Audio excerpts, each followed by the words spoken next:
আসসালামু আলাইকুম ওরহমতুল্লাহি ওবরাকাতু।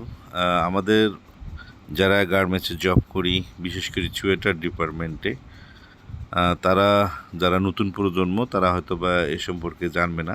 যারা 98 থেকে শুরু করছেন অথবা 95, 93 এইদিকে আমাদের এই মেশিনটা চালু হয় এবং আমরা যারা এই ট্রেডে কাজ করছিলাম তারা অনেকেই এ সম্পর্কে ভালো জানি।